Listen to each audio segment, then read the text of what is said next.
Ancient blueprints hold secrets that mirror our modern cities. Civilizations from thousands of years ago designed urban landscapes with grid streets and advanced sanitation that feel eerily contemporary. By the end of this journey, you will see how 22 ancient plans predicted the needs of tomorrow's metropolises. How did architects in the Indus Valley create a water system rivaling modern engineering? And why did a Mesoamerican city align its pyramids with the stars?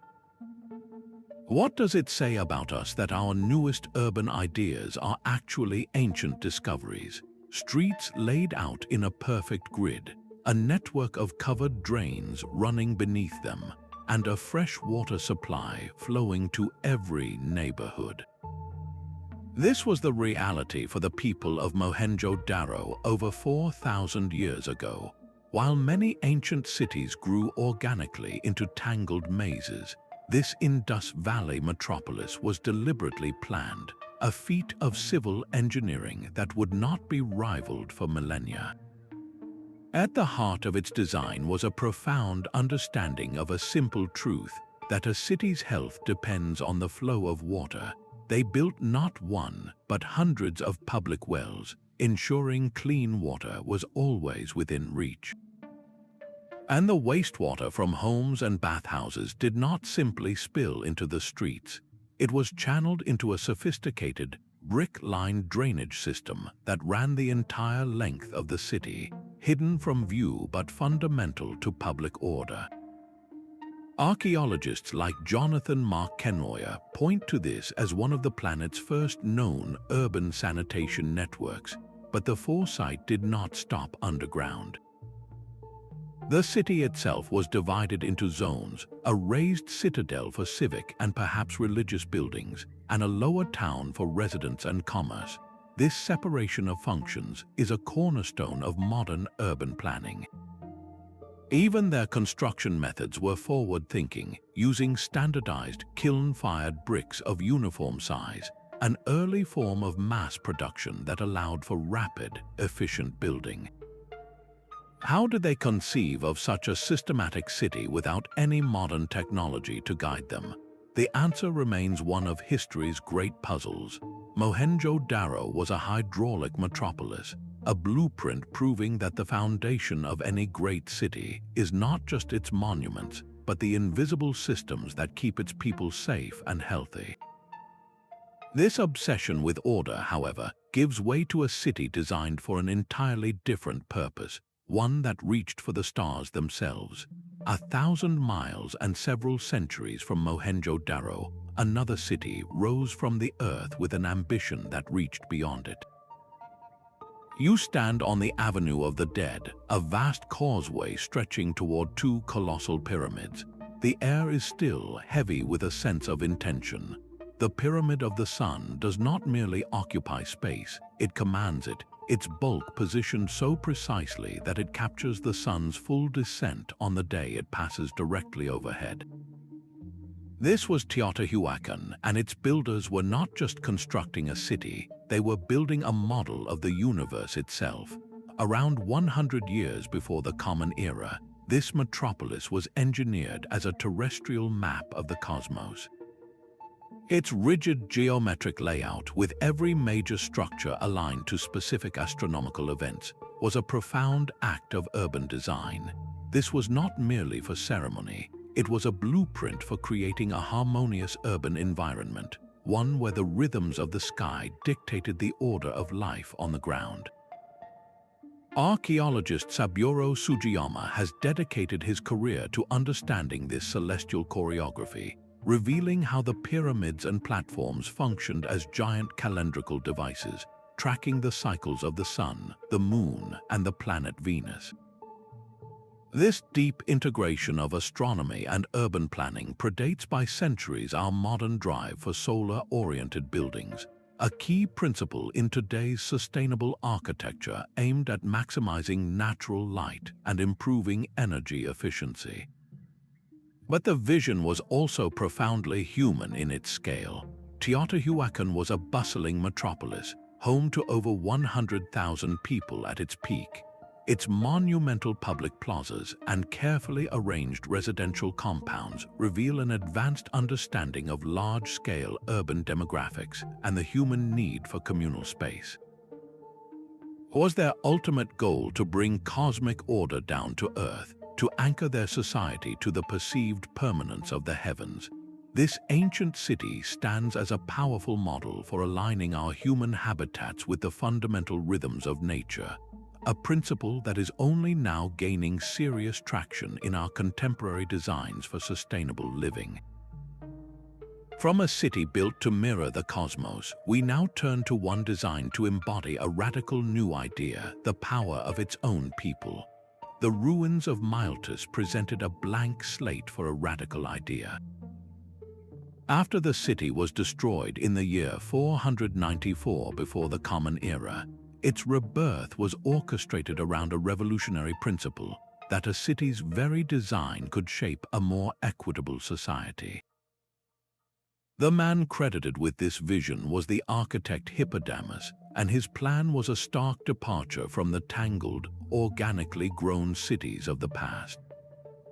He divided the city into three distinct zones, one for public affairs, one for private homes, and one for sacred religious purposes.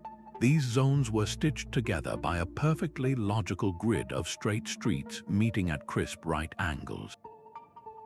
This systematic approach was not merely about aesthetics or ease of construction. It was a social experiment etched into stone and dust. Hippodamian, often called the father of urban planning, truly believed that the physical form of a city could influence the character of its people and fortify its budding democracy. His grid ensured that every citizen had equal access to the agora, the bustling public square that served as the heart of civic life, commerce, and political discourse. There were no convoluted alleys favoring the elite, no hidden courtyards reserved for a privileged few. The design itself promoted transparency and participation. Can the layout of streets truly forge a more fair society? The legacy of Miletus suggests it can. This ancient blueprint directly foreshadowed the rational grids of modern metropolises like New York and Barcelona, where navigability and the equitable distribution of land remain foundational principles. It was a timeless argument for creating functional, organized spaces that actively support communal life. This logical pursuit of order through design would be pushed to its ultimate extreme in a city conceived not for the living, but for the dead. The blueprint for imperial power was etched onto the earth with geometric precision at Chang'an. As the capital of the Tang dynasty, this was the largest city on the planet, a colossal rectangle enclosed by mighty walls and organized around a central north-south axis. Every element of its design was intentional, from the symmetrical grid of its 108 walled wards to the breathtaking width of its main boulevards, which could accommodate the procession of dozens of horse-drawn carriages side by side. This was not just urban planning, it was a physical manifestation of Confucian ideals, where social harmony was achieved through strict hierarchy and unwavering order. The city itself was a cosmic diagram, built to mirror the perfect, predictable movements of the heavens. Each residential ward was a self-contained neighborhood, sealed by gates at curfew, a system that prefigures our modern gated communities and controlled access districts. Yet within this rigid structure flowed an advanced network of canals, channels, and public parks that provided water, sanitation, and green space for its more than 1 million inhabitants. This integration of utility and beauty, of strict control with public amenity, feels remarkably contemporary. Why would ancient planners invest so heavily in such symbolic order? The answer lies in the power of design to shape society itself. The clear hierarchy of spaces, from the vast imperial palaces down to the orderly markets and residential wards, reinforced the structure of the empire every single day. It was a tool of social control and a projection of absolute power, a concept visible in later planned capitals like Washington, D.C., with its grand mall and symbolic axial layouts. Chang'an demonstrated that a city could be a machine for governing, but this drive for order carved by imperial command gives way to a city shaped by a force even more powerful, the voice of a god. The desert demands a different kind of blueprint, one written not on parchment but in the very rock itself. Deep within the rose-red cliffs of southern Jordan, the Nabateans carved a city that seemed to grow from the earth, a breathtaking fusion of architecture and geology known as Petra. Its magnificent facades, like the iconic treasury, are world-famous, but the city's true genius lies hidden beneath the surface, in a landscape defined by scarcity, where sudden, violent flash floods could erase years of work. The Nabateans engineered a solution of profound elegance. They did not fight the desert's power, they harnessed it. A sophisticated network of dams, channels, and cisterns was carved directly into the rock, designed to capture and control the torrential winter rains. This hidden circulatory system channeled water through the narrow entrance canyon, known as the Sick, and into massive underground reservoirs, ensuring a reliable supply for the city's thousands of inhabitants and the caravans that fueled its wealth. This was hydraulic engineering on a monumental scale, a blueprint for survival in an arid world. The Sick itself was a masterstroke of urban design, a natural defensive fortification that also served as a dramatic, awe-inspiring processional route, controlling access and building anticipation before revealing the city's splendor. How did they achieve such perfect harmony with a hostile environment? Their answer was to work with the land, not against it. They understood the local hydrology with an intimacy that rivals modern geotechnical surveys, turning a potential threat into their greatest asset.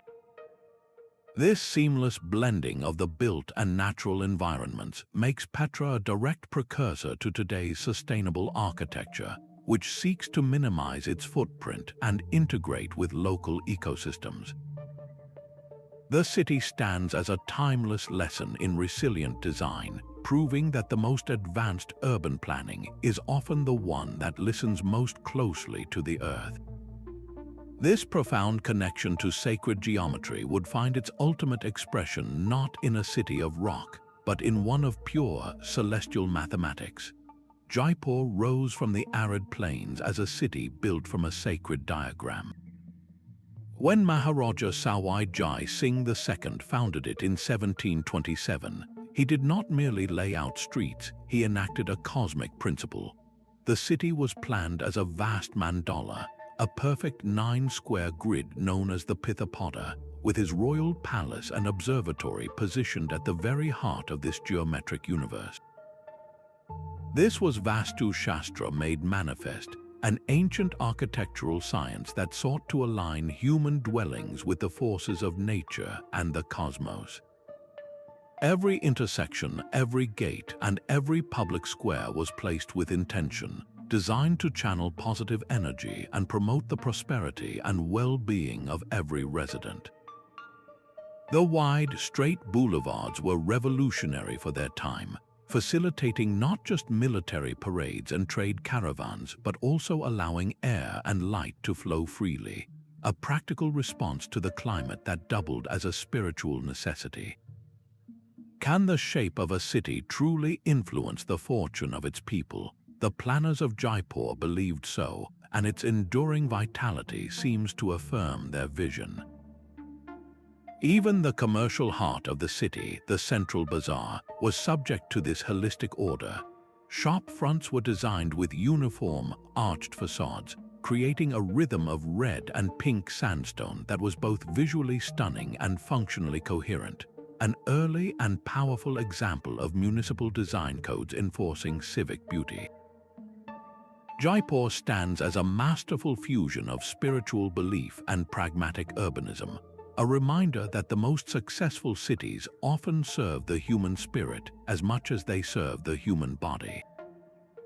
This seamless integration of cosmic order and daily life gives way to a city that mastered a completely different element, one that connected it to the entire world. The wealth of Carthage did not flow from its soil but from the sea. This Phoenician powerhouse rose to dominate the Mediterranean not by chance but by design, and its entire urban form was a machine built for naval supremacy. At its core lay the Carthon, a revolutionary artificial harbor that was the city's secret weapon. This perfectly circular inner basin was an impregnable sanctuary, ringed by docks and shipyards dedicated solely to the military fleet.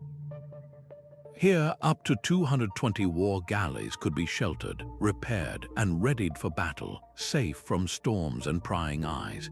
It was a naval fortress within a city, a concept of such strategic brilliance that it would not be rivaled until the modern era.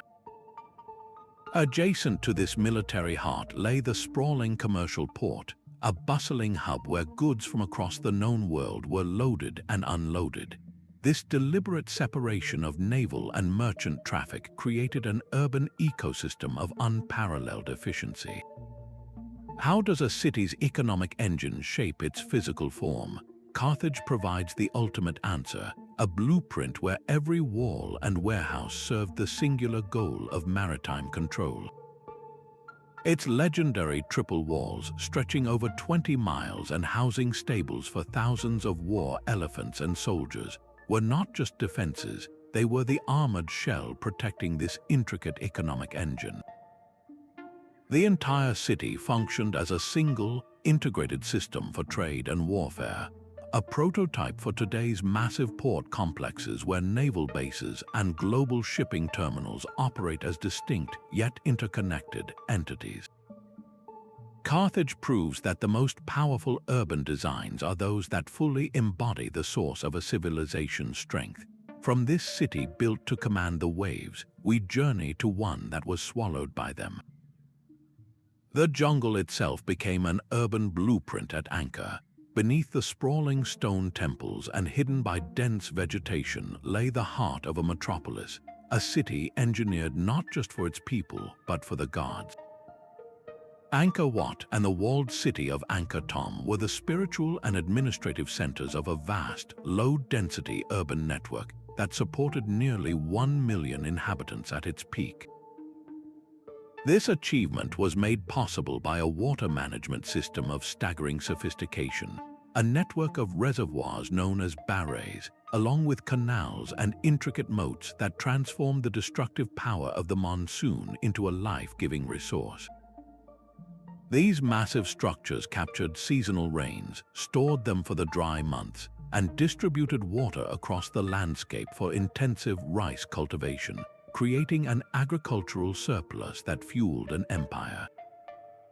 This was urban hydrology on a scale that rivals the water grids of our largest modern cities, a testament to the Khmer understanding of their environment.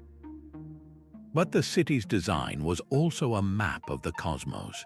The central temple mountain of Angkor Wat was a physical representation of Mount Meru, the mythical axis of the Hindu universe, while the surrounding moats symbolized the cosmic oceans. The entire urban landscape was a deliberate act of world-making, connecting the earthly kingdom directly to the divine realm. Grand causeways approached the city centers, lined with giant statues of gods and demons engaged in an eternal tug of war, representing the churning of the ocean of milk.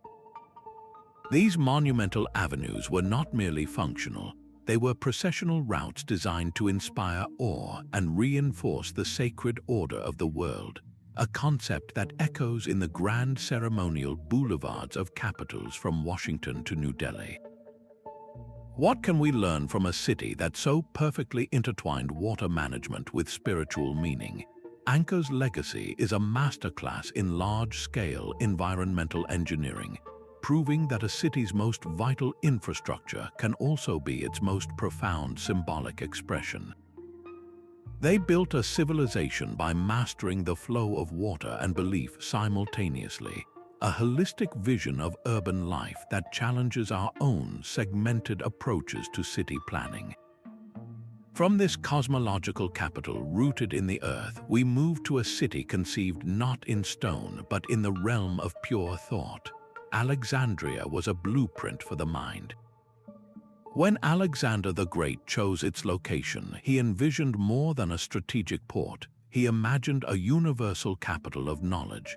His architect, Tenochtitlan, laid out a grid of wide, colonnaded streets, but this was no ordinary plan.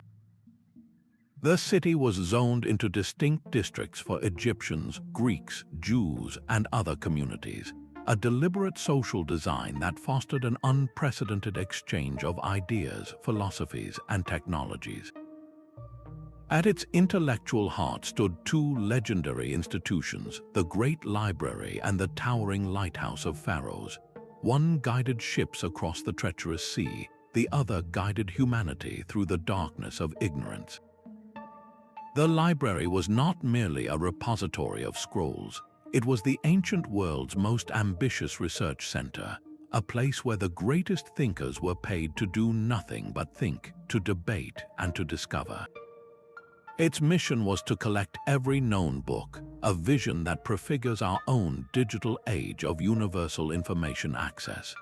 This planned integration of a major academic institution directly into the city's commercial and cultural core created a feedback loop of innovation. Scholars had access to goods and ideas arriving from across the globe, while merchants and sailors benefited from the latest advancements in astronomy, geography, and engineering developed just steps away from the docks. How does a city cultivate genius? Alexandria's design provided the answer by creating an urban environment where scholarship and commerce were not separate worlds, but symbiotic forces. Even its infrastructure served this dual purpose. The Heptastadion, a massive man-made causeway, did not just connect the mainland to the island of Pharaohs. It created two specialized harbors, optimizing both trade and defense, ensuring the city's intellectual pursuits were protected by unparalleled maritime power. This model of a city built around a central, driving institution is the direct ancestor of modern university towns and tech hubs like Silicon Valley, where the presence of a core intellectual engine defines the entire urban identity and economy. Alexandria proved that a city could be engineered not just for living but for thinking, a testament to the power of design to elevate human potential itself. From this luminous city of scholars, our journey now descends into a world of shadow and stone, to a city built entirely underground. Beneath the sun-baked plains of Cappadocia lies a city inverted, a labyrinth of survival carved directly into the earth. Derinkuyu is not a collection of ruins but a profound architectural statement, a vertical metropolis descending 18 levels into the soft volcanic rock. This was not a temporary hiding place but a fully functional subterranean world, engineered to sustain an entire population of up to 20,000 people for months on end. Its design is a masterclass in defensive urbanism. Massive, circular stone doors, each weighing half a ton, could be rolled across key passageways, sealing off entire sections from invaders. The city was a self-contained ecosystem, complete with living quarters, communal kitchens, churches, stables for livestock, and even sophisticated wine and oil presses. But its most brilliant feature was invisible. A network of over 50 ventilation shafts that reached from the deepest chambers all the way to the surface, providing a constant supply of fresh air and maintaining a stable, cool temperature year-round. This was passive climate control and mechanical engineering on a grand scale, creating a habitable environment far below the ground. Why would a civilization choose to live in the dark embrace of the earth? The answer is written in the geology itself. The soft, tough rock was easy to carve yet structurally sound, and the hidden city offered absolute protection from the armies and conflicts that swept across the landscape above. Derinkuyu is an ancient blueprint for resilience, a direct precursor to our modern bomb shelters and disaster preparedness bunkers. It demonstrates a radical solution to urban threats, maximizing space and ensuring survival not by building out, but by building down. This entire civilization chose to retreat into the ground, proving that security can sometimes be found not in towering monuments, but in the deep, quiet heart of the planet. Resurfacing from this world of shadows, we encounter a city whose ambition was written across the sky itself. Rome's chaotic, vibrant heart was its ancient forum, a marketplace of politics and gods that grew without a master plan. But adjacent to this organic core, a new kind of urban space was deliberately carved into the city's fabric. The Imperial Fora were not a single place, but a sequence of monumental plazas, each one commissioned by a different emperor as a permanent testament to his power and vision. Julius Caesar began it, constructing his forum to relieve congestion in the old public square, but the emperors who followed transformed the concept into something far grander. They created a dedicated government precinct, a zone where the business of the empire could be conducted amidst unparalleled splendor. Each forum was a self-contained universe of power, typically featuring a central temple dedicated to a patron god or deified emperor, a basilica for legal and commercial affairs, and libraries filled with the knowledge of the known world.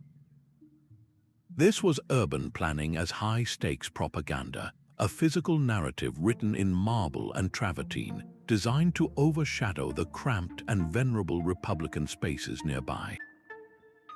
How does a city design power? It builds it square by monumental square.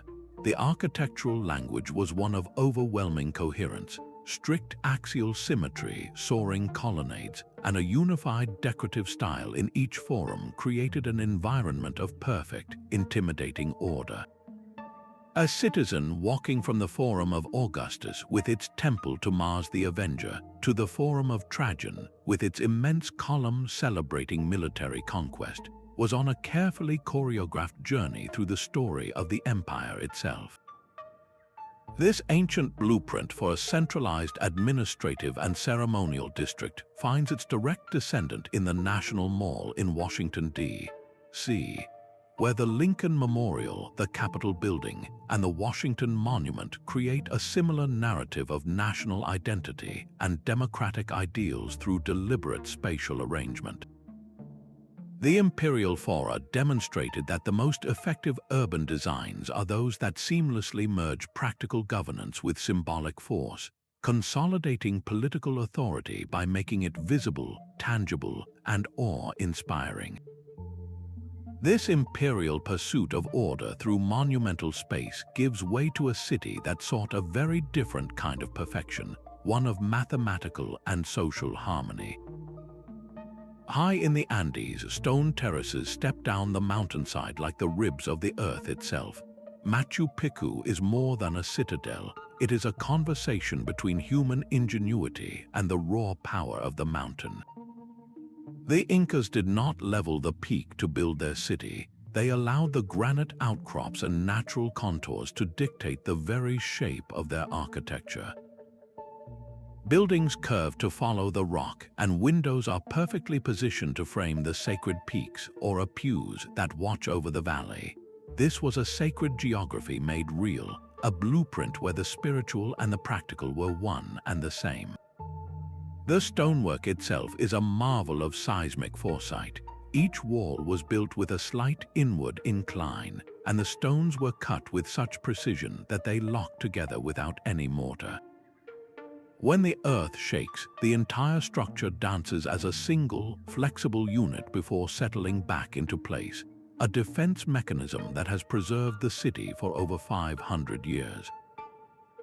How do you build a city that can withstand the very mountains it rests upon? You listen to them.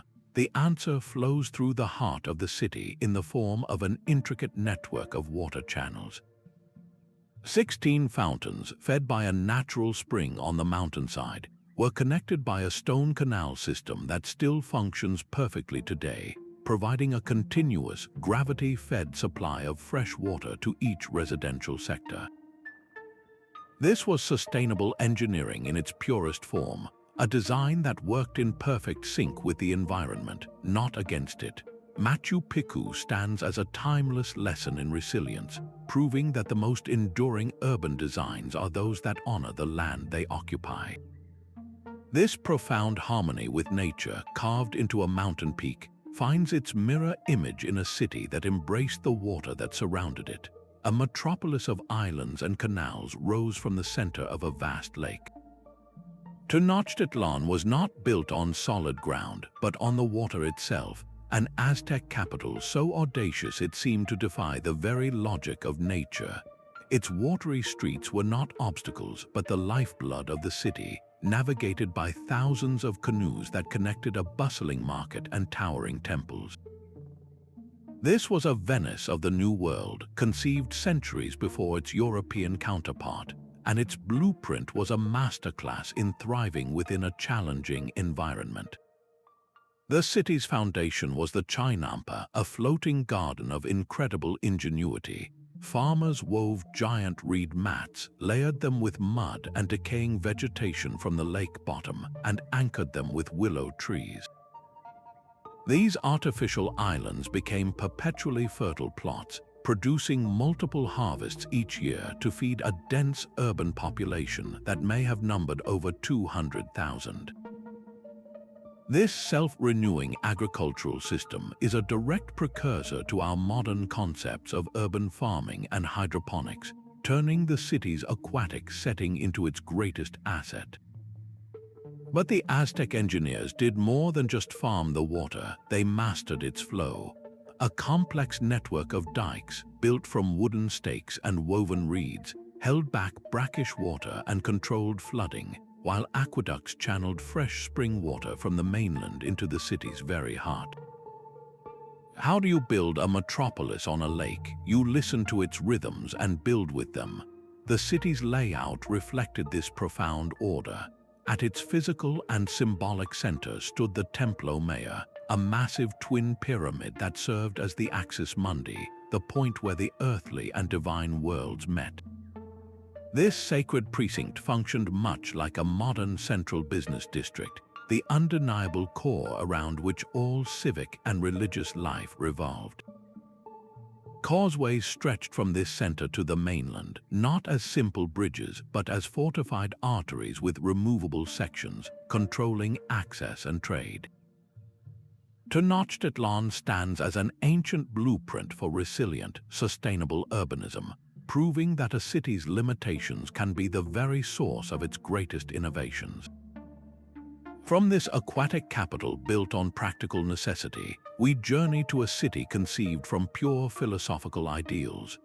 Plato's vision of a perfect city was not found on any map, but laid out in the pages of his dialogues, a thought experiment in urban idealism known as Atlantis. He described a magnificent capital of concentric rings, alternating bands of land and water linked by bridges and tunnels, all connected to the open sea by a great canal. This was a city designed from the inside out, with a temple to Poseidon at its absolute center, radiating order and hierarchy through every ring. The design was deeply pragmatic, its watery rings serving as formidable natural moats for defense, while the radial plan created a clear social and spiritual gradient from the sacred core to the outer districts of commerce and residence. Even the amenities hinted at a higher standard of living, with Plato describing hot and cold fountains, a detail that suggests a profound ancient concern for public health and civic comfort. Why has this fictional blueprint obsessed philosophers and architects for 2,000 years? Because Atlantis is not really a lost city, it is a question. It asks what we value most in our urban environments: order versus chaos, security versus openness, and the role of the divine in the civic realm. This ancient allegory has echoed through history, inspiring real-world attempts at circular cities and radial urban plans, a testament to the enduring power of a perfect idea, even one that never existed in stone. From this realm of philosophical perfection, we return to the gritty, tangible world of commerce and connection, to a city that was the very opposite of a secluded island paradise. The desert did not isolate Timbuktu, it connected it. At the precise intersection of the great trans-Saharan caravan routes, this city emerged as a legendary hub where the wealth of empires was exchanged. Its entire layout was a direct response to the caravans that were its lifeblood. Wide, open plazas were not left empty for decoration. They were vital marketplaces where thousands of merchants could unload their precious cargo. Specialized hostels, known as funduks, provided secure lodging and storage for travelers and their camels, functioning like the bustling trade ports of a landlocked sea of sand. The city's form was a perfect mirror of its economic purpose, a blueprint for a logistical node where goods, and more importantly ideas, could converge. How does a city flourish in the heart of a desert? It becomes an oasis of commerce and intellect.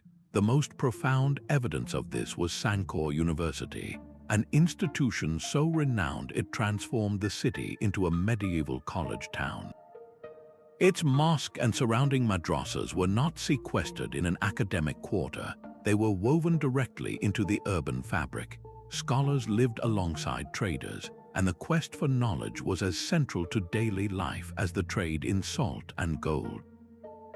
This integration of a major learning center into the city's commercial heart created a unique intellectual ecosystem, a direct precursor to modern university cities where campus and community are deeply intertwined. The very architecture of Timbuktu spoke of this ingenious adaptation.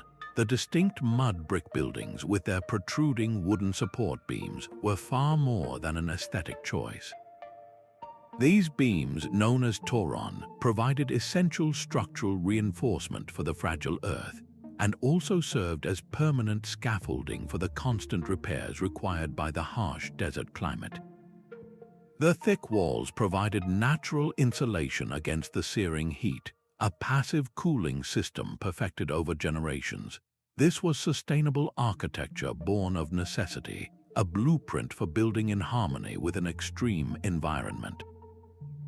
Timbuktu stands as a powerful testament to a city shaped not by a single ruler's decree, but by the powerful, converging forces of global trade and a deep, abiding reverence for learning. Its legacy is a masterclass in how urban design can organically emerge from economic networks and cultural priorities, creating a center of gravity for an entire continent.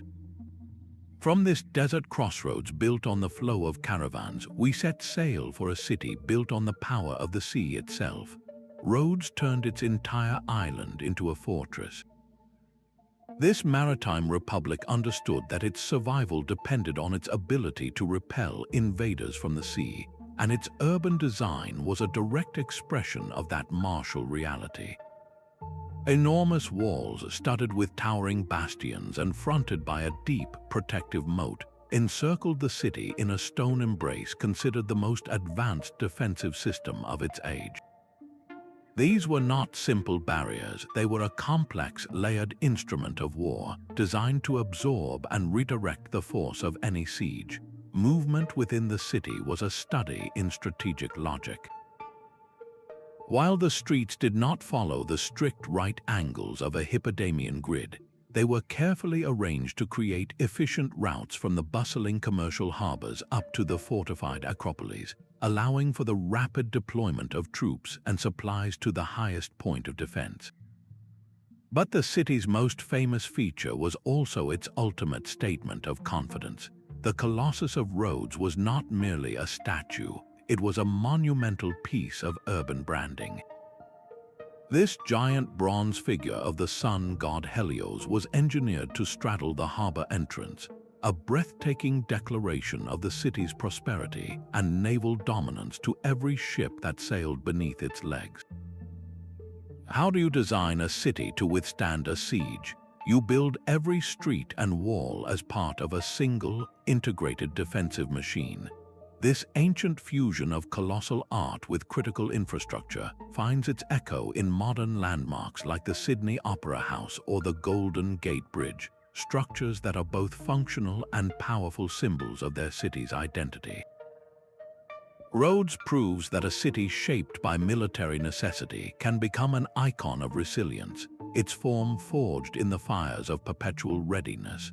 From this fortress built to defy mortal threats, we turn to a city designed for an entirely different kind of eternity. The logic of the living was inverted on the west bank of the Nile. Here, in the scorching desert hills facing the great city of Thebes, the ultimate planned community was constructed not for life but for eternity. This was the Valley of the Kings and the Valley of the Queens, a sprawling necropolis where the urban blueprint was a map of the afterlife itself.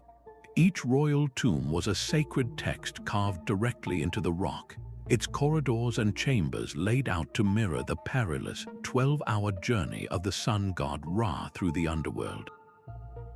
The path descended through a series of halls, past shrines and ritual pits, leading to the burial chamber that symbolized the moment of rebirth at dawn.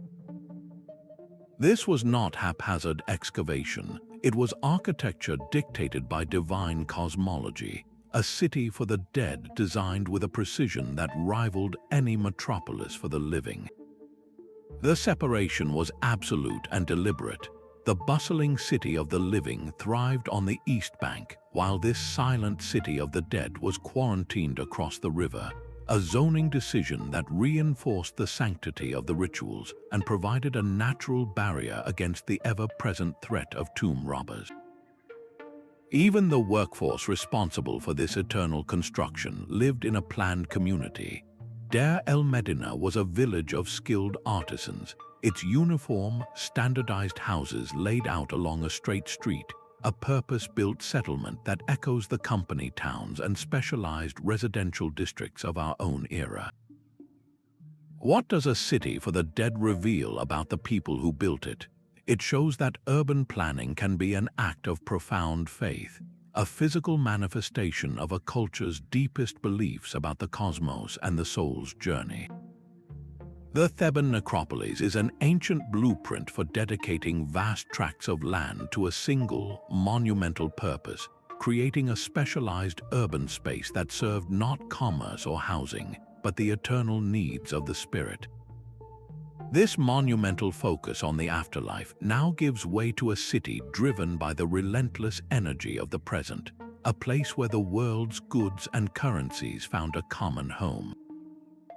Silk Road caravans did not just pass through Samarkand, they converged upon its heart. The city was a grand stage for the world, and its central plaza, the Registan, was the breathtaking set piece. 3 immense madrasas faced each other across a vast public square, their facades a symphony of turquoise, cobalt, and gold tilework forming intricate geometric patterns and sweeping calligraphy. This was not a quiet academic courtyard, it was a multifunctional engine of urban life. By day, the square teemed with merchants haggling over silk and spices from distant lands, their stalls spilling out from the covered bazaars lining the surrounding avenues. By night, it transformed into a space for public gathering and philosophical debate under the stars. The madrasas themselves were far more than religious schools. They were integrated institutions housing libraries, lecture halls, and student dormitories, all opening directly onto the civic plaza. This deliberate fusion created a constant, vibrant exchange where a trader from China could overhear a mathematical theory debated by a scholar from Persia. How does a city become a crossroads of the world? It builds a central space that actively mingles commerce, culture, and education, forcing them into a productive, daily conversation. The city's entire layout facilitated this global exchange. Broad, straight avenues known during the Timurid era radiated from this core, channeling the flow of goods and people directly to sprawling bazaars and into the welcoming courtyards of caravanserais. These were not simple inns, but fortified complexes where traveling merchants could secure their camels and cargo, find food and rest, and negotiate deals in a space designed for trust and transaction. Supporting this entire urban organism was an advanced water system of canals and reservoirs, known as the Zarafshan, which brought life-giving water from the river to the city's gardens, public baths, and fountains, sustaining a population that thrived on connection. The towering, arched portals and glittering domes of the Registan's madrasas were the ancient equivalent of a modern city's skyline of corporate towers, a conscious projection of imperial power, wealth, and sophistication meant to awe every visitor. This architectural splendor was a form of urban branding, creating a powerful and lasting identity that announced Samarkand as a capital of the civilized world. Its blueprint demonstrates that a city's greatest power can lie in its ability to curate global encounters, using monumental design not just to impress but to connect. From this crossroads of empires built on trade and intellect, we journey to a city where the king was not just a ruler but a god. Stone walls curve against the African sky, a city built without a single drop of mortar to hold it together. Great Zimbabwe's ruins are a testament to a powerful medieval kingdom, its capital rising from the earth through a masterful technique of dry stone walling. The sheer scale of the great enclosure, a massive elliptical structure with walls over 30 feet high, speaks to a society capable of organizing labor on a monumental scale. But this was more than just impressive construction. It was a physical map of social order. The city was carefully zoned across the landscape, with the ruler's complex perched on the hill, overseeing the valley below where the rest of the population lived and worked. This vertical separation was a clear architectural statement of power and hierarchy, a blueprint for a stratified society where one's place was literally defined by elevation. The location itself was a strategic masterstroke, positioned to control the lucrative trade routes for gold and ivory that flowed from the interior to the coast. Every stone was laid with intention, and the design itself was a response to the climate. The gaps between the granite blocks allowed for natural ventilation, cooling the interiors, while the careful placement of walls and channels managed rainwater and provided drainage, creating a comfortable and durable urban environment. What can we learn from a city of stone? Great Zimbabwe is a powerful ancient blueprint for building with what the land provides, using local materials and topography to create a center that was climatically responsive, socially organized, and the undisputed heart of regional economic power. This African achievement in stone gives way to another Mesoamerican marvel, one that mastered the art of urban renewal on a colossal scale. The great ball court of Chichen Itza echoes with a silence that was once filled with roaring crowds. This was not a simple sports arena. It was the political and spiritual heart of the entire city, a colossal stone stage where a single, sacred game dictated the rhythm of urban life. The court itself is immense, the largest in the Americas, with walls so high and acoustically perfect that a whisper at one end can be heard clearly at the other. This was a deliberate design, meant to amplify the drama of the ritual unfolding within. Here, players would use their hips and elbows to propel a heavy rubber ball through stone rings mounted high on the walls, a feat of incredible athleticism that was far more than a game. It was a reenactment of cosmic mythology, a battle between the forces of light and darkness, life and death, with the outcome believed to directly influence the harvests and the favor of the gods. This obsession with the celestial was carved into the city's very bones. The entire ceremonial precinct was a giant astronomical instrument. The Pyramid of El Castillo is a masterwork of this alignment, its 4 stairways each having 91 steps, which, combined with the shared platform at the top, equals the 365 days of the solar year. During the spring and autumn equinoxes, the setting sun casts a shadow along the northern balustrade, creating the undulating illusion of a massive feathered serpent slithering down from the heavens to the earth. This was urban theater on a grand scale, a public spectacle that reinforced the power of the rulers who were seen as intermediaries with the divine. The city's infrastructure was also woven into this cosmology. The sacred cenote, a vast natural sinkhole, served as both a vital water source in a dry land and a portal to the underworld, a place where precious offerings, including jade and gold, were cast into the depths to appease the rain god Chak. How does a game shape a city? At Chichen Itza, the answer is everywhere. The ball game was the central organizing principle, around which pyramids, temples, and plazas were arranged, creating a blueprint where every civic space served a dual purpose for both daily life and profound ritual. This fusion of athletic contest, celestial observation, and spiritual belief into a single urban experience is unparalleled, a powerful reminder that a city's identity can be forged around a shared, sacred practice. From this city where cosmology was played out in a stone court, we journey to one where philosophy itself was the foundation of the state. A community can be founded on an idea as surely as on a riverbank. Just beyond the political tumult of ancient Athens, the philosopher Epicurus cultivated a radical experiment in living, a place known simply as the Garden. This was not a city of stone and market, but a sanctuary built from the principles of ataraxia, a tranquil freedom from fear, and aponia, the absence of pain. Here, in a community open to all, including women and slaves, the goal was not wealth or power, but the quiet cultivation of friendship and simple pleasure.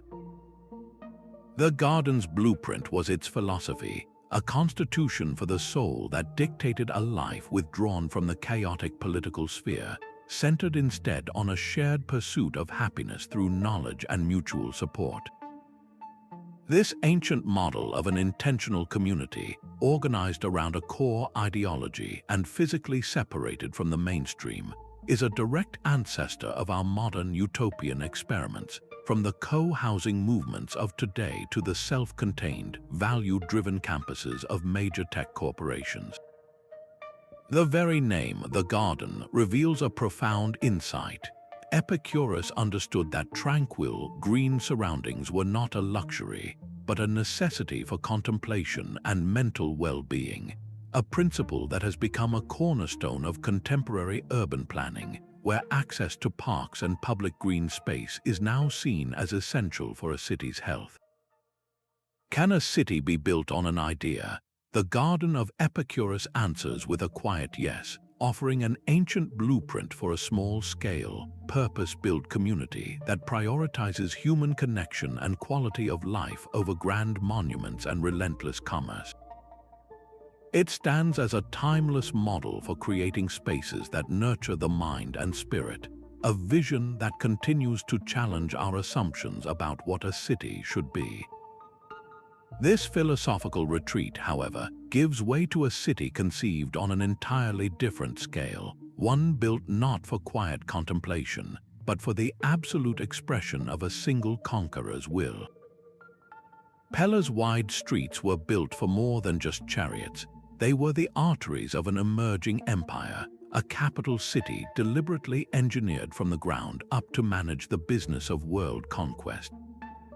When King Archelaus moved the Macedonian capital here in the late 5th century before the Common Era, he did not choose an existing town, he commissioned a brand new one, a statement of intent carved into a fertile plain. Its blueprint was the now familiar Hippodamian grid, but applied with a distinct military precision. Those straight, broad avenues ensured rapid movement for troops and supplies, while the expansive public squares could host military musters and royal proclamations with equal ease. This was urban design as a tool of command and control. At its heart stood the royal palace, a sprawling complex of courtyards, banquet halls, and administrative offices that was less a private residence and more a corporate headquarters for warfare and diplomacy. Inside these halls, the floors told stories of their own, paved with breathtaking pebble mosaics depicting mythological hunts and battles. These were not mere decorations, they were sophisticated propaganda, projecting an image of heroic power and cultural refinement to every visiting ambassador. How do you design a city for world conquest? You build it like a machine where every element, from the width of a street to the scene on a floor, serves the twin goals of military efficiency and royal prestige. Its strategic location was no accident either, positioned near the sea for trade and communication with the wider Greek world, yet nestled on a fertile plain that could feed a growing army and a bustling capital. This logistical foresight made Pella the perfect launchpad for Philip II's military reforms and his son Alexander's legendary campaigns. The city's inherent efficiency in moving men, material, and information became a tangible strategic advantage, an ancient blueprint for how a well-designed capital can fuel the engine of empire. This model of a planned administrative and military center would be replicated by empires for centuries, a direct precursor to command hubs and federal districts designed to centralize power. From the Indus Valley's hydraulic genius to Pella's imperial machine, these 22 ancient blueprints reveal a startling truth. Our most modern urban challenges, from sanitation and sustainability to social equity and resilience, were already being solved millennia ago. These were not primitive sketches, but sophisticated prototypes for living. They teach us that a great city is a balanced ecosystem, one that must harmonize the flow of water with the flow of people, celestial order with social order, and defensive strength with economic vitality. The most enduring designs, whether in Mohenjo-Daro or Machu Picchu, listened intently to their environment, using nature's patterns not as obstacles but as guides. They prove that urban planning is not a sterile science but a profound act of cultural expression, weaving a society's deepest beliefs, its fears, and its highest aspirations directly into the streets and stones. The echo of their ingenuity is all around us, in our grids, our harbors, and our parks, a silent conversation across time reminding us that the foundation of tomorrow's cities was laid down not in our age, but in the profound wisdom of the ancient world. The echoes of these ancient cities are not random. They speak a common language, a set of timeless principles that transcend culture and century. Mastery over water stands as the most vital thread, a foundational obsession that linked the covered drains of Mohenjo-Daro to the cliff-carved cisterns of Petra and the monumental reservoirs of Angkor. These were not isolated projects, but the life support systems of entire civilizations, prefiguring our modern public water grids and the urgent field of environmental engineering. Just as crucial was the human need for order expressed through geometry. The logical grid of Miletus, the cosmic rectangle of Chang'an, and the sacred 9-square mandala of Jaipur all sought to bring clarity and predictability to urban life. This ancient drive for navigability and functional zoning is woven directly into the street plans of cities from New York to Barcelona, but these blueprints reached beyond the physical. They sought to connect the city to the cosmos itself. The astronomical alignments of Teotihuacan and the calendrical precision of Chichen Itza were profound acts of urban integration, mirroring our own modern pursuit of sustainable architecture that works in harmony with the sun, the wind, and the seasons.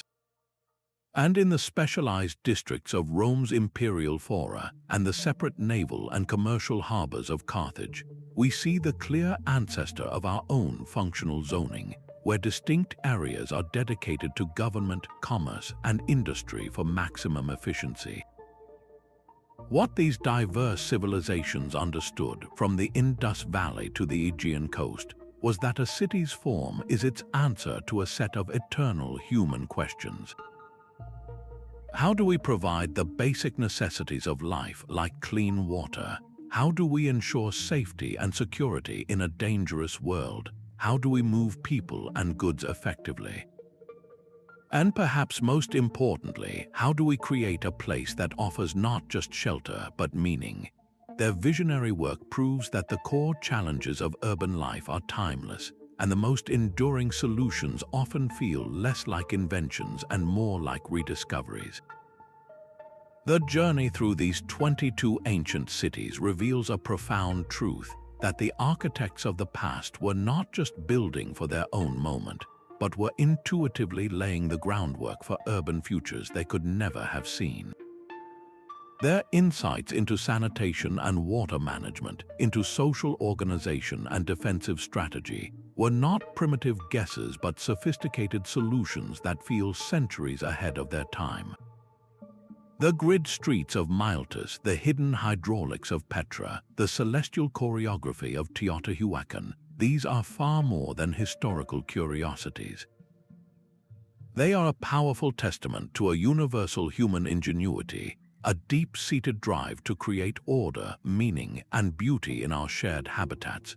The greatest lesson echoing across the millennia is that a sustainable, resilient, and truly humane urban design is not a modern invention.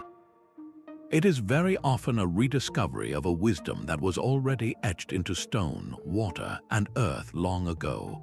The challenges we face today, from climate resilience to social equity, were being met with startling creativity by these ancient planners. They understood that a city must be a balanced ecosystem, a living entity that breathes with its environment and nurtures the human spirit. This exploration stands as a quiet reminder that as we look forward to the cities of tomorrow, some of our most powerful guidance can be found by looking back. If this journey through prophetic city plans has captivated you, please subscribe for more deep dives into the world's greatest historical mysteries. We would love to hear your thoughts in the comments below, so tell us, which of these ancient blueprints do you find most astonishing?